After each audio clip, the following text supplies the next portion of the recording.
आरम्भं कुर्मः। रामो राजमणिः सदा विजयते, रामं रमेशं भजे। रामेणाभिहता निशाचरचमूः, रामाय तस्मै नमः। रामान्नास्ति परायणं परतरं, रामस्य दासोऽस्म्यहम्। रामे चित्तलयः सदा भवतु मे, भो राम मामुद्धर। प्रपन्नपारिजाताय स्तोत्रवेत्रैकपाणये, ज्ञानमुद्राय कृष्णाय गीतामृतदुहे नमः। वसुदेवसुतं देवं कंसचाणूरमर्दनं, देवकी परमानन्दं कृष्णं वन्दे जगद्गुरुम्। नमः सर्वेभ्यः. Welcome to one and all for today's chanting session. Let's start with the shloka number 62.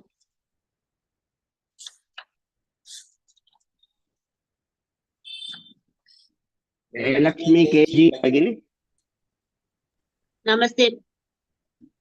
ध्यायतो विषयान् पुंसः, ध्यायतो विषयान् पुंसः, ध्यायतो, ध्या, dha is half, ya, dha is big dha, so it's mahaprana. Dhyaya, ya is dirgha, so dhyayato, ya is hrisva, tor dirgha, vishayan, vi hrisva, sha shanmukha sha hrisva, ya dirgha, na half, pumsaha, pum is hrisva, sa hrisva, and end of the pada visarga comes, we have to pronounce sangasteshu upajayate, sangasteshu upajayate, sanga. So we know that sa hrisva, nga, ga, they all are hrisva, gha is hrisva, ste, sa is half, te dirgha, shu shanmukha shu, and that is dirgha, pa hrisva, ja dirgha, ya hrisva, te dirgha. Coming to the third pada, second line, sangat sanjayate kamaha, sangat, sam, sa is hrisva, and nga hrisva, ga is dirgha, ta ha, sangat sanjayate, sanjayate, sa hrisva, nga hrisva, ja dirgha, ya hrisva, te dirgha, kamaha, ka is dirgha, ma hrisva, and end if the visarga comes, we have to pronounce. Kamat krodho bhijayate, kamat krodho bhijayate, ka dirgha, ma dirgha, ta ha, krodho, kro dirgha, dho mahaprana, and ta ta the dha, second dha, krodho, dho yes, again dirgha and mahaprana, there is an yes, you can elongate, not too much, it's little. Bhi hrisva mahaprana, jayate, ja is dirgha, ya hrisva, te dirgha. Let us start again. ध्यायतो विषयान् पुंसः, ध्यायतो विषयान् पुंसः, ध्यायतो विषयान् पुंसः, सङ्गस्तेषूपजायते, सङ्गस्तेषूपजायते, shubha is not there, shubha is not there, सङ्गस्तेषूपा, pa pa ba ba ma, pa. Okay मा, okay okay, सङ्गस्तेषूपजायते, उत्तमम्. सङ्गस्तेषूपजायते, सङ्गात् सञ्जायते कामः, सङ्गात् सञ्जायते कामः, सङ्गात् सञ्जायते कामः, कामात् क्रोधोऽभिजायते, कामात् क्रोधोऽभिजायते, कामात् क्रोधोऽभिजायते. Now see, the trick is krodho, then one yes is there, you have some time. Bhi, again back to back you have the mahapranas, so you have some time to krodho bhijayate, like that. Uttamam bagini. रेवती बालसुब्रह्मण्यम भगिनी. Yes, sir. ध्यायतो विषयान् पुंसः, ध्यायतो विषयान् पुंसः ध्यायतो विषयान् पुंसः Now stress the Mahapranas Bhagini. Sangasteshupajayate. सङ्गस्तेषुपजायते सङ्गस्तेषुपजायते Sangat sanjayate kamaha. सङ्गात् सञ्जायते कामः सङ्गात् सञ्जायते कामः Kamat krodhobhijayate. कामात् क्रोधोऽभिजायते कामात् क्रोधोऽभिजायते Uttama Bhagini, Uttama. कीर्तना भगिनी नमस्ते महोदय। ध्यायतो विषयान् पुंसः सङ्गस्तेषूपजायते ध्यायतो विषयान् पुंसः सङ्गस्तेषुपजायते ध्यायतो विषयान् पुंसः सङ्गस्तेषुपजायते उत्तम भगिनी सङ्गात् सञ्जायते कामः कामात् क्रोधोऽभिजायते सङ्गात् सञ्जायते कामः कामात् क्रोधोऽभिजायते सङ्गात् सञ्जायते कामः कामात् क्रोधोऽभिजायते उत्तम भगिनी वाणी अरविंद भगिनी वाणी अरविंद भगिनी नमस्ते भगिनी। ध्यायतो विषयान् पुंसः सङ्गस्तेषूपजायते ध्यायतो विषयान् पुंसः सङ्गस्थेषुपजायते ध्यायतो विषयान् पुंसः सङ्गस्थेषुपजायते शुपानो शूप सङ्गस्थेषुपजायते उत्तमं सङ्गात् सञ्जायते कामः कामात् क्रोधोऽभिजायते सङ्गात् सञ्जायते कामः कामत् क्रोधोऽभिजायते कामत् इस् नाट् देर् कामात् ओके सॉरी भगिनी कामात् क्रोधोऽभिजायते सङ्घात् सञ्जायते कामः कामात् क्रोधोऽभिजायते उत्तमं भगिनि उत्तमं धन्यवादः अनुषा माधव भगिनी नमस्ते। ध्यायतो विषयान् पुंसः सङ्गस्तेषुपजायते सङ्गात् सञ्जायते कामः कामात् क्रोधोऽभिजायते ध्यायतो विषयान् पुंसः सङ्गस्तेषुपजायते सङ्गस्तेषुपजाय गो बैक अगेन सङ्गस्तेषुप शू दीर्घ गो बैक स्टार्ट ध्यायतो विषयान् पुंसः सङ्गस्तेषुपजायते सङ्गात् सञ्जायते कामः कामात् क्रोधोऽभिजायते उत्तमं भगिनि राजन् नारायणन् महोदय हाँ महोदय फुल श्लोक महोदय ध्यायतो विषयान् पुंसः सङ्गस्तेषु भजायते शुपजायते नो महोदय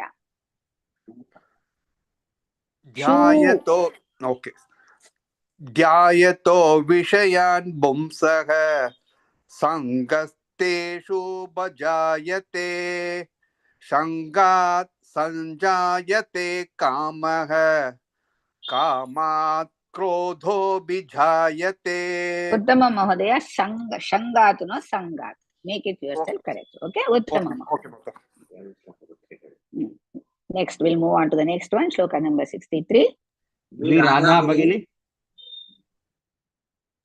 ನಮಸ್ತೆ ಭಗಿನಿ. Krodhad, krodad bhavati sammohaha. Again I repeat, krodhad bhavati sammohaha. Kro, dirgha. Dha, dirgha, mahaprana. Dha, another dha is half. There are two das you have to pronounce. Krodhad, one is mahaprana, the other one no mahapranas, but only half dha. Bhavati, ha, again mahaprana. Vati, both are hrisva. Krodhad, krodhad bhavati. Krodhad bhavati sammohaha. Sam, again, sa is half, ma is, sa is hrisva, ma half, mo, dirgha, ha, hrisva, and end of the pada, the visarga comes, we have to pronounce. Then coming to the second pada, sammohat smriti vibhramaha. Sammohat smriti don't say smru like that. Smriti, smriti vibhramaha.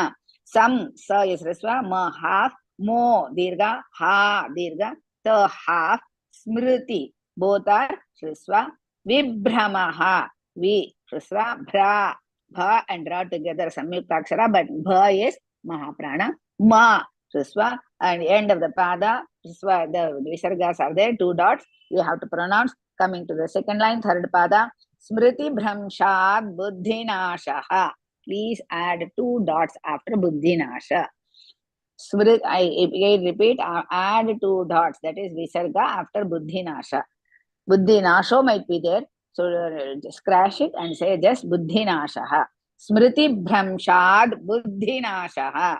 Smriti, I told just now, both are hrisva, bhra, again the mahaprana bha and tra together, samyuktakshara bhra, but bhra bha is mahaprana. Bhram, bhama is there, and bhram, half ma, shad, sha is dirgha, dha is half, buddhinashaha, bhu, hrisva, dhi, mahaprana, hrisva, na, dirgha, sha, hrisva, end of the pada, we have to pronounce the visarga. Coming to the last one, buddhinashat pranashyati. Buddhi, both are hrisva, but dhi is mahaprana, and nashat, nasha, both are dirgha, ta is half. Buddhinashat pranashyati. Pra hrisva, na hrisva, sha half, ya hrisva, ti hrisva. Let us start beginning. Krodhat bhavati sammohaha. Krodhat bhavati sammohaha. Stress the mahapranas, stress the mahapranas. Krodhat bhavati. One dha you have to stress, and the second dha, when you are dha you are taking, then you can reduce the speed. The bha again you have to take. Krodhat bhavati sammohaha. Krodhat bhavati sammohaha. Sammogaga, no. Sammogaga is not there. Sammohaha. Krodhat bhavati sammohaha. Practice pannungo beginning. Sammohat smriti vibhramaha. Sammoha smriti vibhramaha. Sammoha smriti vibhramaha. Smriti bhramshad buddhinashaha. Smriti bhramshad buddhinashaha. Nasa no. Bhramshad is not there. Smriti bhramshad sha shankara sha buddhinashaha. Again shankara sha. Smriti bhramshad buddhinashaha. Smriti bhramshad buddhinashaha. Buddhinashat pranashyati. Buddhinashat pranashyati. Buddhinashat pranashyati. Practice pannungo. Rahul Kumar Mahodaya. Yes, please. Yes. Krodhat bhavati sammohaha. Krodhat bhavati sammoha. Krodhat bhavati sammoha. Sammohaha. Sammoha. Sammohat smriti vibhramaha. सम्मोहात् स्मृतिविभ्रमः सम्मोहात् स्मृतिविभ्रमः उत्तम महोदय स्मृतिभ्रंशात् बुद्धिनाशः स्मृतिभ्रंशात् बुद्धिनाशः स्मृतिभ्रंशात् बुद्धिनाशः ना don't drag it too much only two मात्रकाल Okay. बुद्धिनाशः बुद्धिनाशः बुद्धिनाशात् प्रणश्यति बुद्धिनाशात् प्रणश्यति बुद्धिनाशात् प्रणश्यति उत्तम महोदय थैंक यू धन्यवादः कल्याणी राजन भगिनी नमस्ते भगिनी क्रोधात् भवति सम्मोहः सम्मोहात् स्मृतिविभ्रमः क्रोधात् भवति सम्मोहः सम्मोहात् स्मृतिविभ्रमः क्रोधात् भवति सम्मोहः सम्मोहात् स्मृतिविभ्रमः उत्तम भगिनी स्मृतिभ्रंशात् बुद्धिनाशः बुद्धिनाशात् प्रणश्यति स्मृतिभ्रंशात् बुद्धिनाशः नासः नो शङ्करश sorry बुद्धिनाशः no go back and start स्मृतिभ्रंशात् बुद्धिनाशः बुद्धिनाशात् प्रणश्यति स्मृतिभ्रंशात् बुद्धिनाशः बुद्धिनाशात् प्रणश्यति उत्तम भगिनी उत्तम श्रीदेवी मुरुगराज भगिनी यस गुरुजी क्रोधात् भवति सम्मोहः सम्मोहात् स्मृतिविभ्रमः क्रोधात् भवति सम्मोहः सम्मोहात् स्मृतिविभ्रमः क्रोधात् भवति सम्मोहः सम्मोहात् स्मृतिविभ्रमः स्मृतिभ्रंशात् बुद्धिनाशः बुद्धिनाशात् प्रणश्यति स्मृतिभ्रंशात् बुद्धिनाशः बुद्धिनाशात् प्रणश्यति स्मृतिभ्रंशात् बुद्धिनाशः बुद्धिनाशात् प्रणश्यति उत्तम भगिनी उत्तम वेरी नाइस सरस्वती रामकृष्णन भगिनी सरस्वती रामकृष्णन भगिनी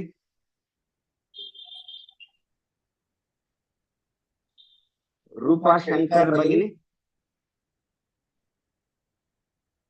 महोदय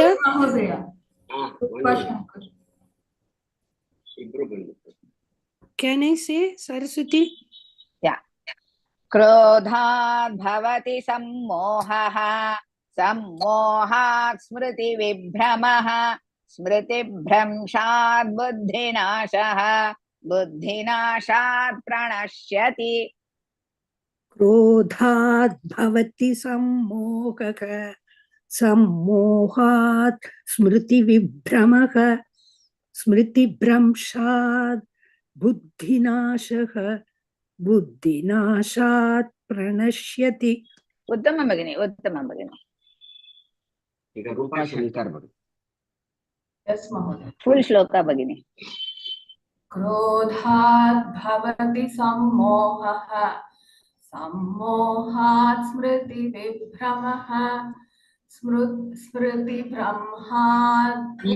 स्मृतिभ्रंशात् सॉरी स्मृतिभ्रंशात् बुद्धिनाशः बुद्धिनाशात् प्रणश्यति उत्तम भगिनी उत्तम उत्तम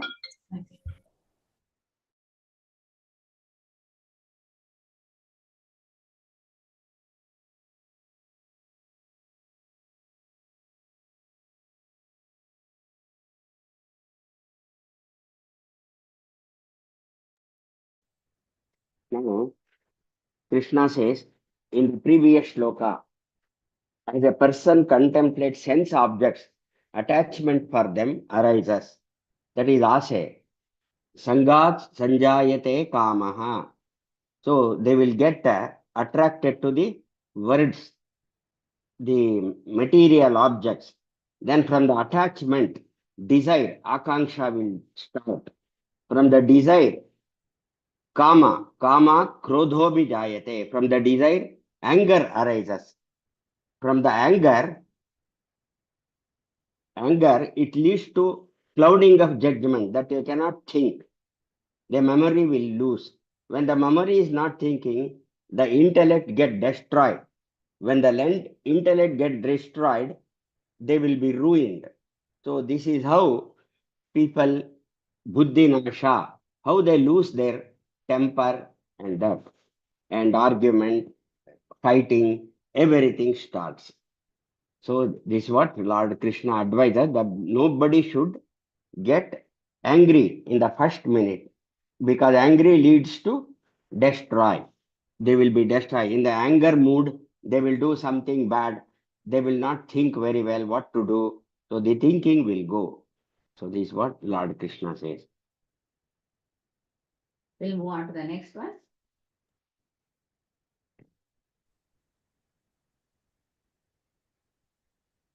Vijayalakshmi Muralidhar Bagini. No, sorry. Vidyayam Bagini. Vidyayam. No, Vidyayam Bagini. Mahodaya. Yes, Mahodaya. Raga, Dvesha. So we are not going to say Raga, Dvesha. In between Raga and Dvesha, you add small Dvitvam. That is the to be taken, the doubled. So the Raga, Dvesha, that means you are going to take the dha immediately ga.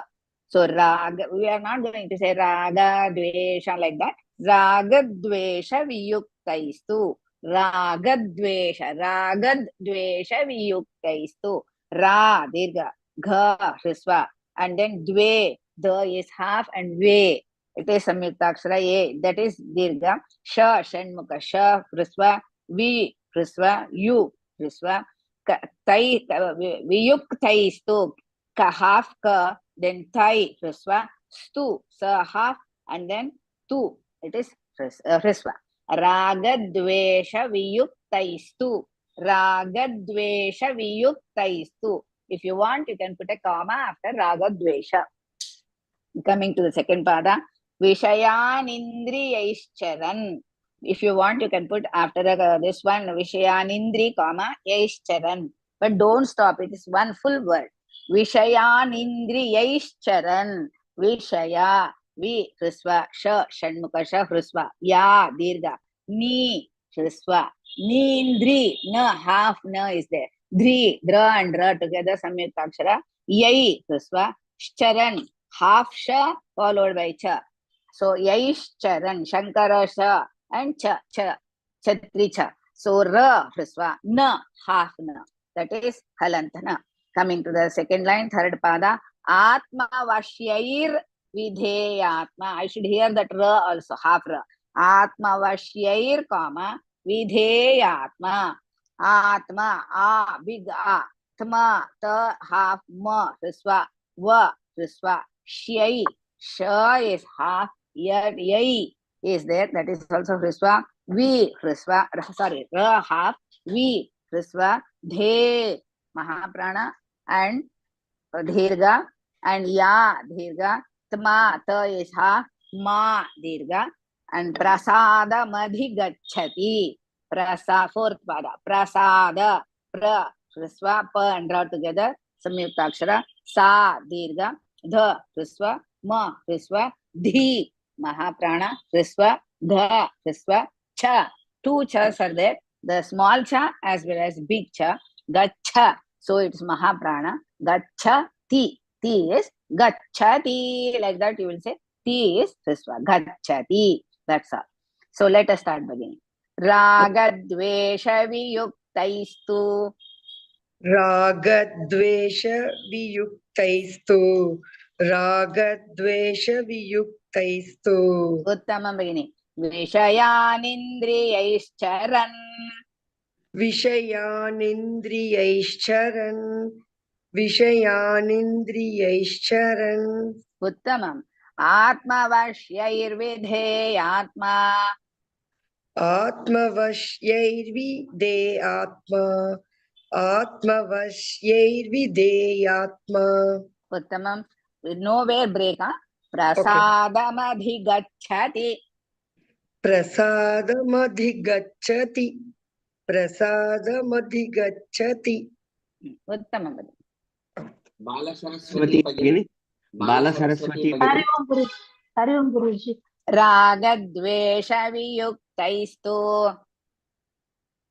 रागद्वेषवियुक्तैस्तु रागद्वेषवियुक्तैस्तु don't drag the two, it is half. Okay. Vesha, Okay, once more. रागद्वेषवियुक्तैस्तु विषयानिन्द्रियैश्चरन् विषयानिन्द्रियैश्चरन् विषयानिन्द्रियैश्चरन् उत्तमम् आत्मवश्यैर्विधेयात्मा आत्मवश्यैर्विधेयात्मा आत्मवश्यैर्विधेयात्मा प्रसादमधिगच्छति प्रसादमधिगच्छति प्रसादमधिगच्छति उत्तमं भगिनि भारती भगिनी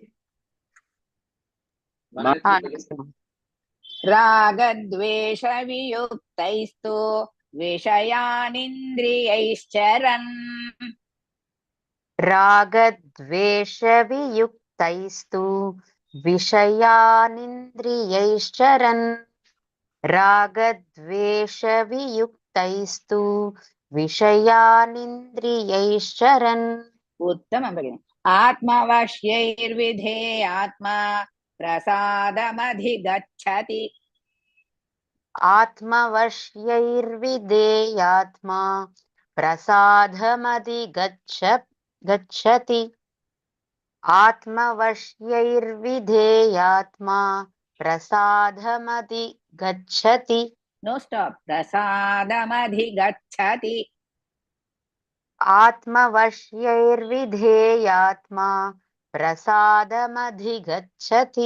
उत्तमम् उत्तमम् जयंती नारायणन भगिनी हाँ गुरुजी रागद्वेषवियुक्तैस्तु विषयानिन्द्रियैश्चरन् रागद्वेषवियुक्तैस्तु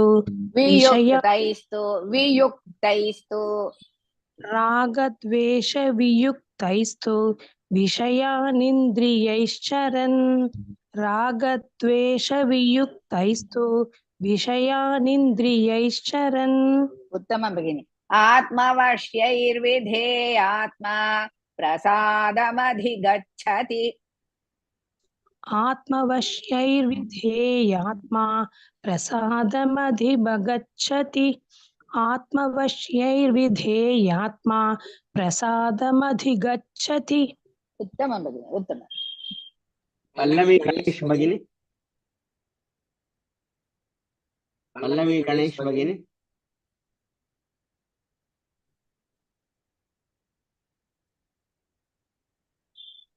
मालिनी राधाकृष्ण भगिनी मालिनी भगिनी नमस्ते महोदय रागद्वेषवियुक्तैस्तु विषयानिन्द्रियैश्चरन् आत्मवश्यैर्विधेयात्मा प्रसादमधिगच्छति रागद्वेषवियुक्तैस्तु विषयानिन्द्रियैश्चरन् आत्मवश्यैर्विधेयात्मा प्रसादमधिगच्छति उत्तमं भगिनि धन्यवादः भगिनी रूपा कुलकर्णी भगिनी फुल श्लोक भगिनि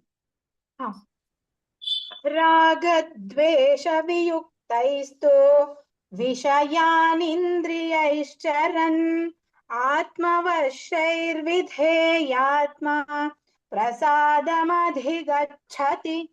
उत्तमं भगिनि उत्तमम् I would like to congratulate all the participants for the competitor, whoever has participated.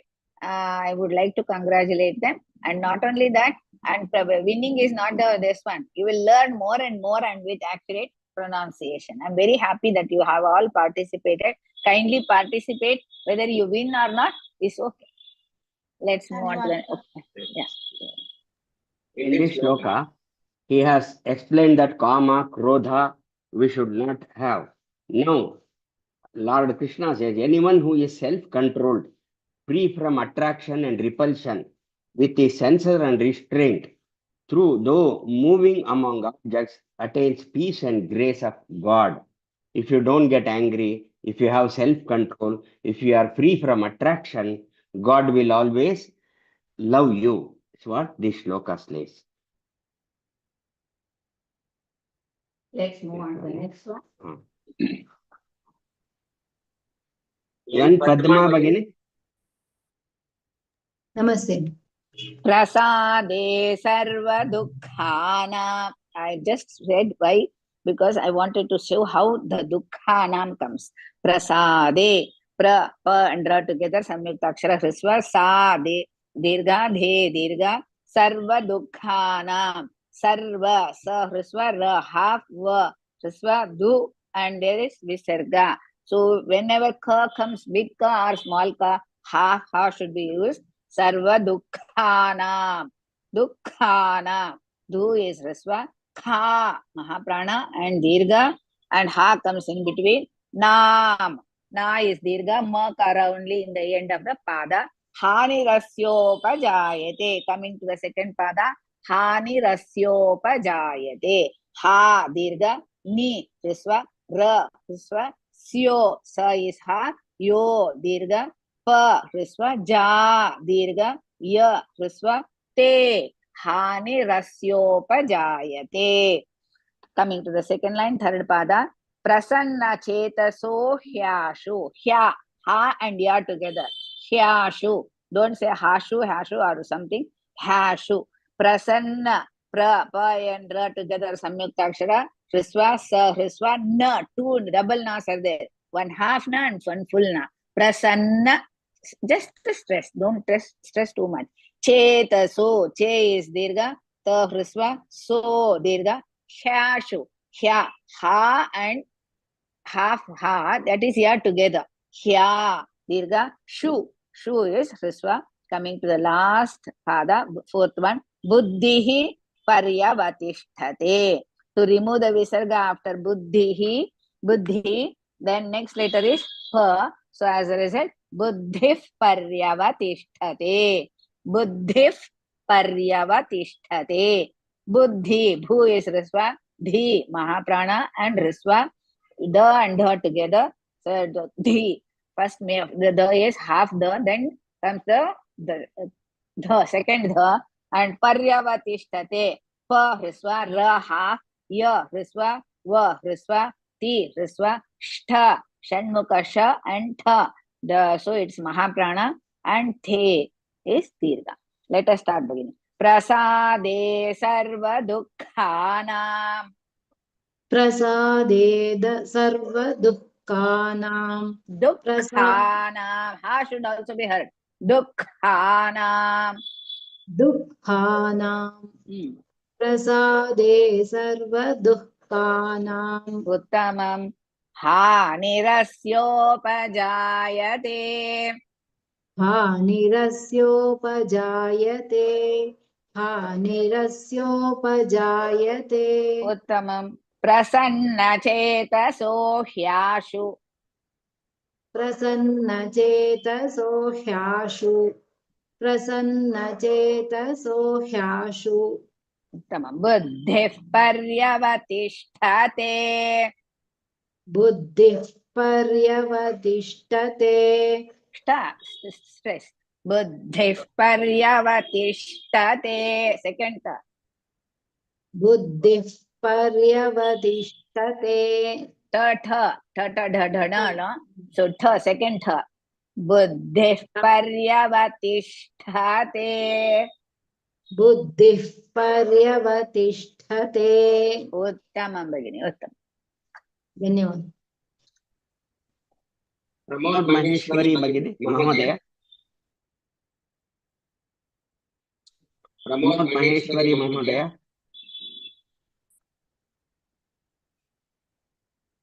Kiran झेल भगिनी अस्मि महोदय हरि ओम् ओके प्रसादे सर्वदुःखानां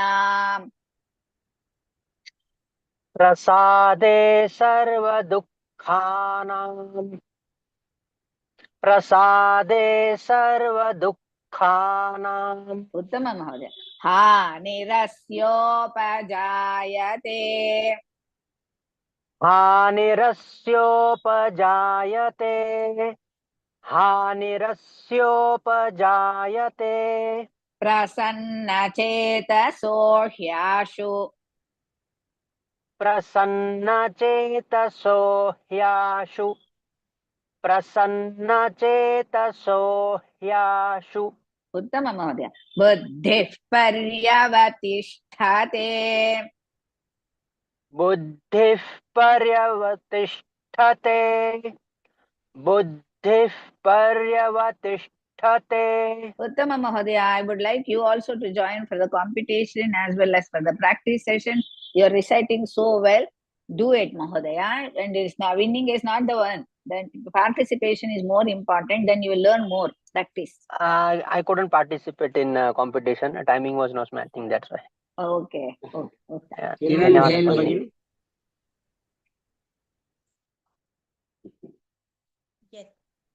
प्रसादे सर्वदुःखानां हानिरस्योपजायते प्रसादे सर्वदुःखानां हानिरस्योपजायते प्रसादे सर्वदुःखानां प्रसादे दे is dirgha prasade sa is also dirgha de is also dirgha प्रसादे सर्वदुःखानां हानिरस्योपजायते प्रसादे सर्वदुःखानां हानिरस्योपजायते उत्तमं भगिनी प्रसन्नचेतसो ह्याशु बुद्धिः पर्यवतिष्ठते प्रसन्नचेतसो ह्याशु बुद्धिः पर्यवतिष्ठते प्रसन्नचेतसो ह्याशु बुद्धिः पर्यवतिष्ठते Uttamam Bhagini, I am again and again reminding all the devotees to participate in the competition as well as in the practice session. Even I have not won any of the competition. So just is the participation, and so that you will learn more and more. You people are reciting so well. I want to see many faces. Devasina Where Bhagini, it was announced, competition, where it was announced? I don't know all I have those. been announcing regularly. In your group, it might be there, Group. Bhagini. In the group. In the group, it is done. Is there, Amma. You find out from the co-devotees, Bhagini. Where Okay, it was okay. happened. Okay. प्रसादे सर्वदुःखानां हानिरस्योपजायते प्रसादे सर्वदुःखानां हानिरस्योपजायते प्रसादे सर्वदुःखानां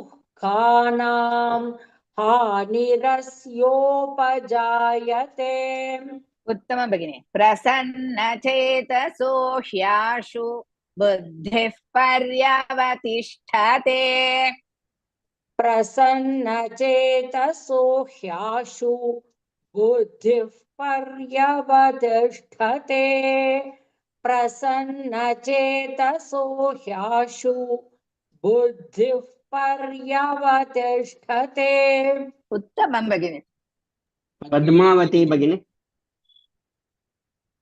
हाँ महोदय प्रसादे सर्वदुःखानां हानिरस्योपजायते प्रसन्नचेतसो ह्याशु बुद्धिः पर्यवतिष्ठते प्रसादे सर्वदुःखानां हानिरस्योपजायते प्रसन्नचेतसो ह्याशु बुद्धिः पर्यवतिष्ठते. Uttama Bhagini, Uttama, very nice. Bhavani Surya Bhagini. Hari ओम माता. Full shloka Bhagini. प्रसादे सर्वदुःखानां हानिरस्योपजायते प्रसन्नचेतसो ह्याशु बुद्धिः पर्यवतिष्ठते. Uttama Bhagini, Uttama, very nice. We'll do the revision. But before that, you want to explain the meaning of the shloka?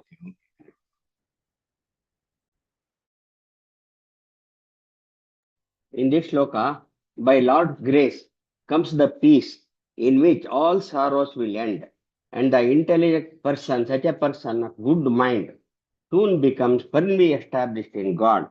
That those who live kama, krodha, and all these angriness and others, they will soon get a firm establishment with God, and they will be very happy in their life, is what they say. Start from the 62.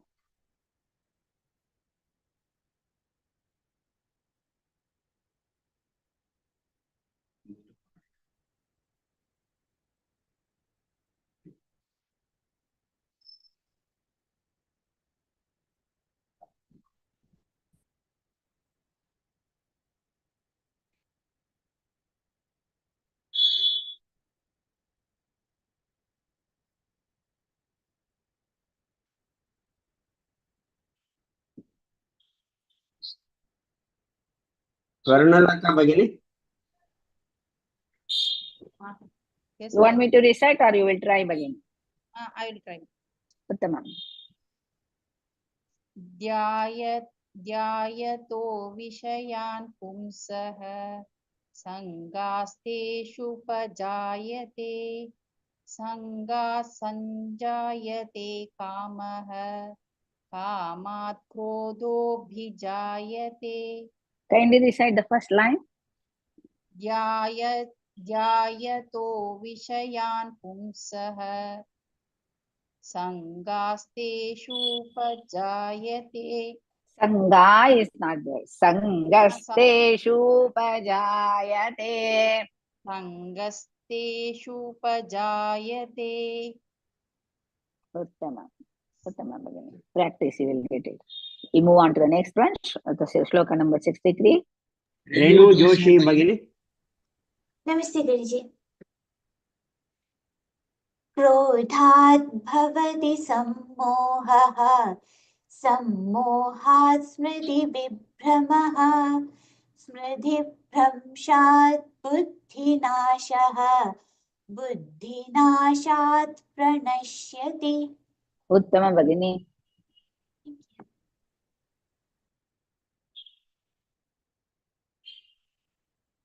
Shloka number 64.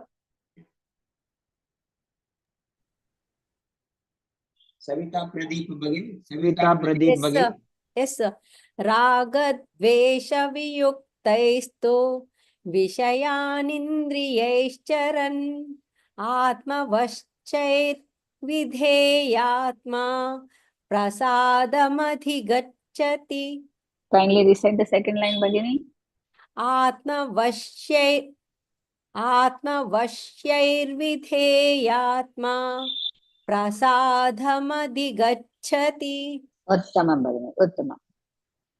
We'll move on to the next one. Shloka number 65.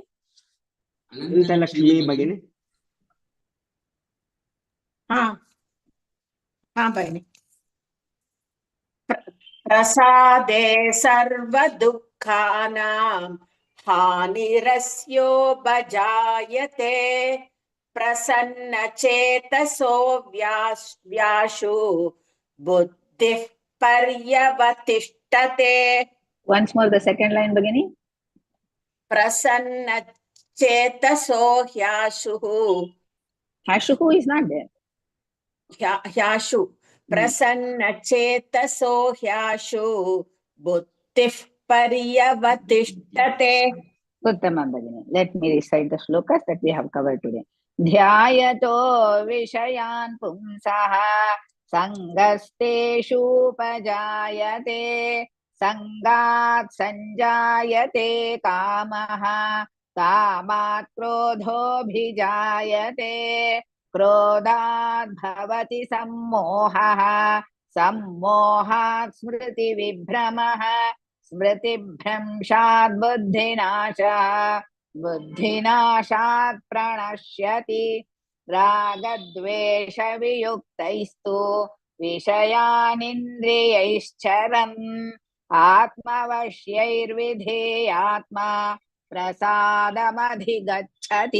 प्रसादे सर्वदुःखानां हानिरस्योपजायते प्रसन्नचेतसो ह्याशु बुद्धिः पर्यवतिष्ठते। ओ समापयामः। ॐ पूर्णमदः पूर्णमिदं पूर्णात् पूर्णमुदच्यते पूर्णस्य पूर्णमादाय पूर्णमेवावशिष्यते। ॐ शान्ति शान्ति शान्तिः। धन्यवादः सर्वेभ्यः। पुनर्मिलामः। राम राम राम।